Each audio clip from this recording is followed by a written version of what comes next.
So guys, I also got a question to make a video about the long distance birds. So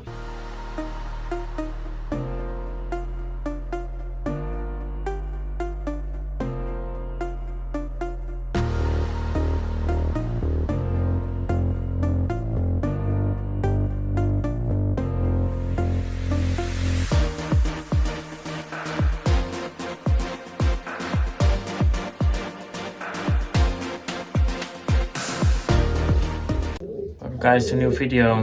So first of all, we're gonna clean the loft, then we will feed the birds, and we'll check on a few of them as well. As you can see right here, they're already choosing the breeding cage, so that's going great.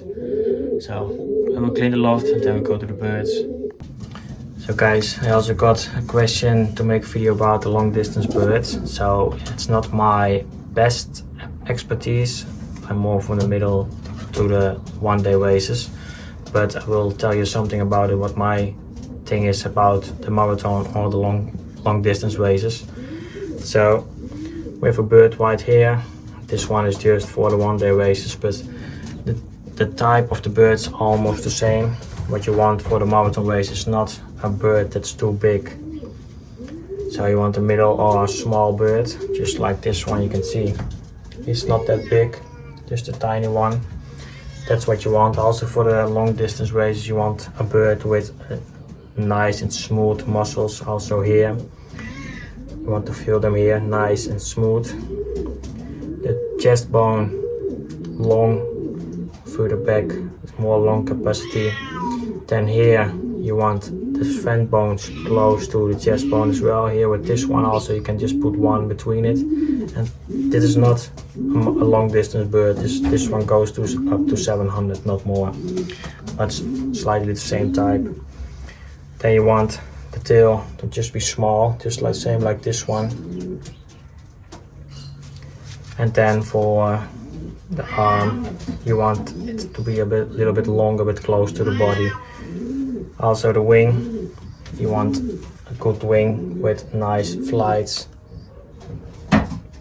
just like the same as this, but you want a bird that can push and move on. Also what you want with long distance birds is that you have some nice and relaxed birds also on the loft, just sitting relaxed, just like this one, example that one, the other one you can see, but just like the one on the top, just sitting relaxed, not stressed or anything. What you mostly see with short distance birds, they are always wanted to go, so they are really alert also in the loft and want to, just a little panicked, something like that. That's not what you want with the long distance birds. You just want some relaxed birds on the loft. So for the long distance birds, they have to go up to 1200 kilometers. The longest race we have is about 1300 even. It's Barcelona, Spain. For me, if I want to join the one, is 1350 kilometers, I think, something like that. So it's a really long race. This year or last year, I think it was last year, that for the first time ever birds did land on the day of release. I think they were released on 6 a.m. in the morning, and there was one, I think it was Tom Van Vliet, I think it was. That bird arrived 10 p.m. in the evening. So there was a milestone for the Dutch birds. But yeah, the type of the one day, the longer distance birds, I would say just a tiny bird, just like this one. Also pear, like a pear shaped, just like this one. Small, tiny. I also know fanciers that have big birds for the longer distance round. Their race also great, sometimes ridiculous results, and then I mean it on the positive way, of course.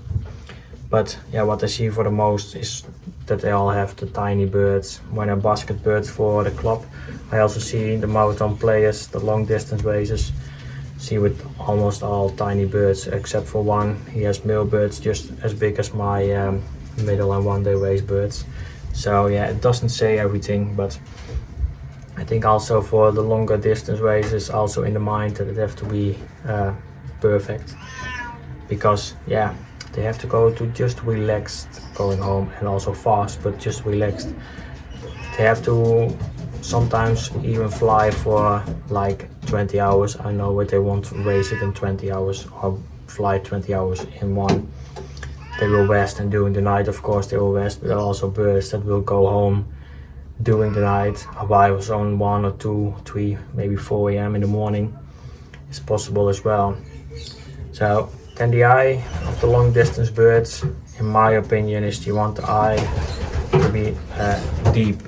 So if you look into the eye, you want to see the deepness, especially in the iris. I can show you a little. This one doesn't have that much depth in his eye, but you want to just, you can see between the eye, not just a small little color. I will grab you another bird. You can see that's not much color in the eye. I will show you that one. And this one is a bird for the one-day races.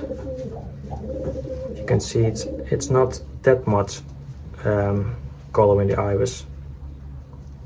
You can see the difference between this one. You see a lot bigger bird. This one is especially for the one-day races and middle distance. But I think the type is not really that much different, only how big they are and things like that. But yeah, it's all my opinion, and I would say for every fancier it's different. Like I said, I have a fancier with big male birds racing pretty well, pretty good, sometimes ridiculous, like what I see on the results. They mean it all in a positive way, of course. And then I have others with just some really small, tiny birds, and they also can win, also from Barcelona as well. I know for sure that that one with the bigger birds doesn't race on Barcelona. So I think maybe for Barcelona only you also need other birds than the normal longer distance races. But yeah, I'm not pretty sure. I don't do those races. I know a little bit about it, and also basket birds for those fanciers to have a lot of birds in my hand. And I'm not a specialist or anything, but yeah, I can tell you what I know. The best way is to just raise the birds, let the basket decide which one is good and which one isn't. And that's the best way to select the birds. But yeah, also just buy birds from good fanciers that can win. Not the commercial lofts or anything, just maybe a fancier in the next neighborhood of where you live. Maybe he has some good birds and you can get some for not that much money. And that's how you can start with it, of course. So yeah, there was something about the long distance races. Yeah, and don't really waste that, so I can't not say enough about it, what be the best or not, but this is just my opinion about it and what I've learned in the past 7, almost 8 years. So yeah, the best way is just basket them and see what happens if they come home. Then it's a good bird, of course. I mean, if they come home and if they can win, that are the best birds, that's for sure. But know that with the marathon races, the long distance race, those birds are just relaxed. Also on the short distance races, they won't be the first one. That never will gonna happen. Only maybe if it's a really tough one with straight headwind, hard headwind, then maybe those can be on top of the list, but otherwise they won't. I also have last year with the young birds, they had 2 or maybe even more, but 2 on the races, longer distance race birds. And when it was tough, they were there. When it was easy, they were not.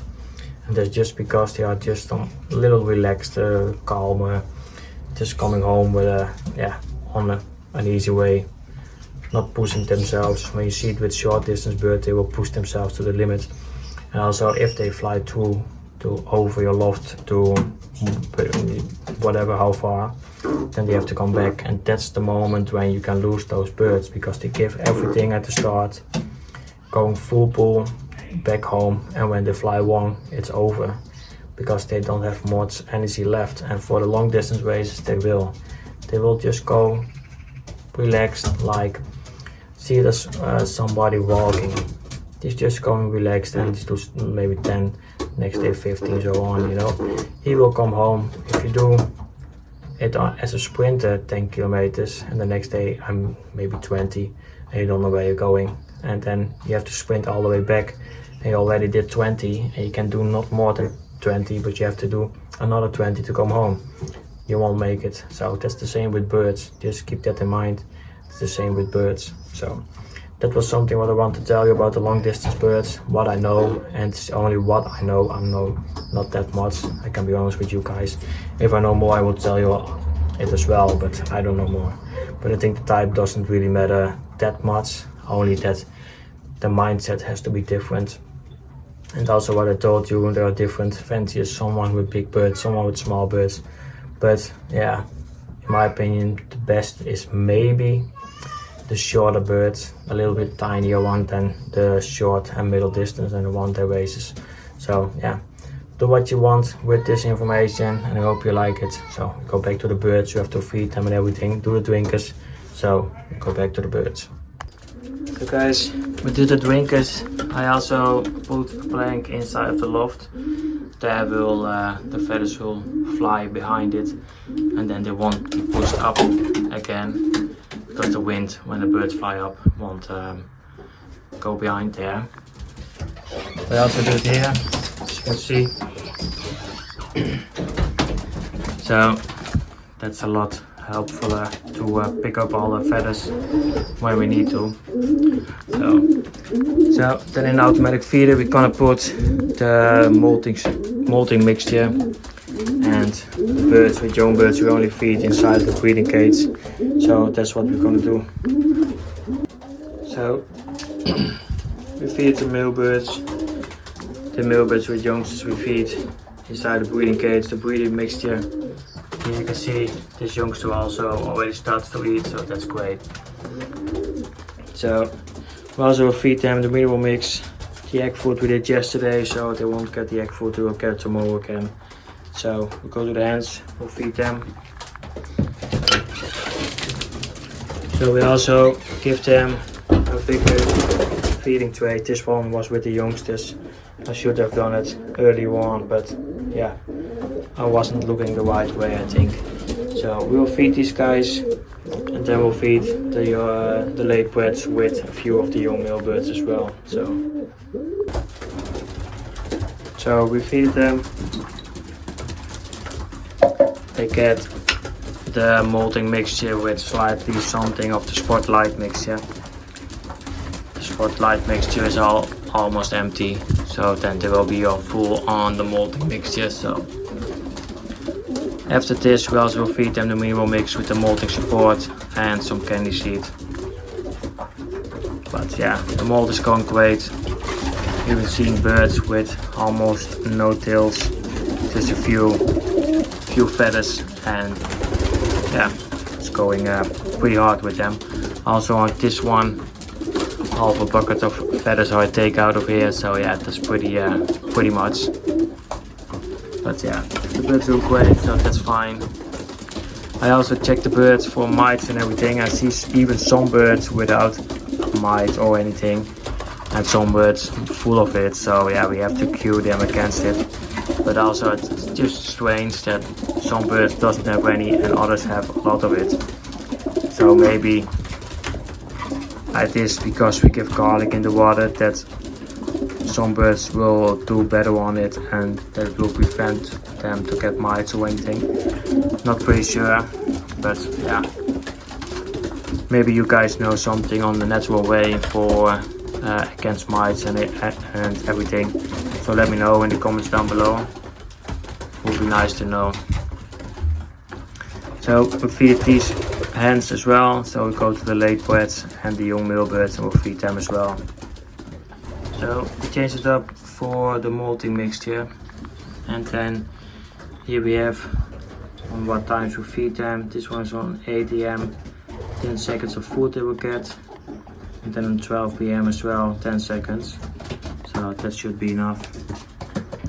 They're not that hungry every time in the morning, but maybe it was because the breeding mixture was in it, and also I was throwing out the breeding pots inside the feeding tray, so maybe that was the problem. So we won't do that anymore. I'm just gonna do it like this, and then we'll see. 10 seconds is about 30 grams, and that's 2 times 60 grams for 8 birds. So it's not really 10 grams each, but almost, so it should be enough, or even 2 less. But yeah, in the evening they will get whatever they need. And as you can see, there's still food left, so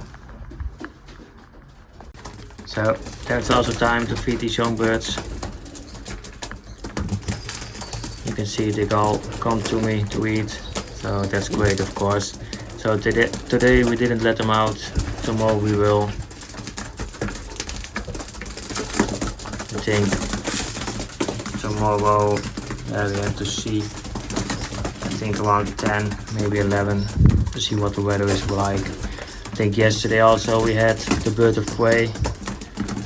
Took a chance because one bird I had to get out of my house was flying inside.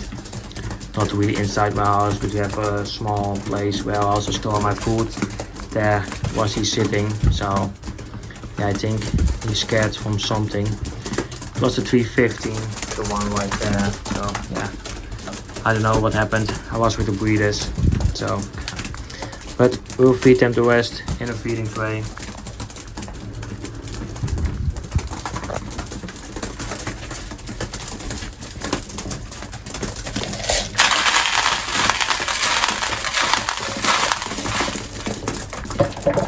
So these birds now have the feeding tray what I had with the hands.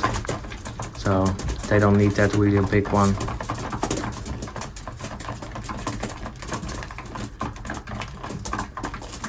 We have 9 birds in here, including coffee pigeon. So the drinkers and everything we already did. So we'll feed them some of the mineral mix. And then we have the birds done. So we feed the mineral mix and the feeding tray, but you can see there's also food left. So I think we're just gonna feed them tomorrow morning a little bit less than usual. So we also give it to the male birds and then we have the birds done.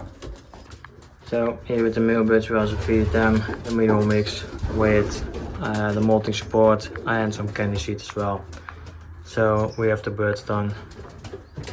So guys, I hope you liked this video. Please give it a thumbs up and subscribe down below. See you on the next one. Bye guys.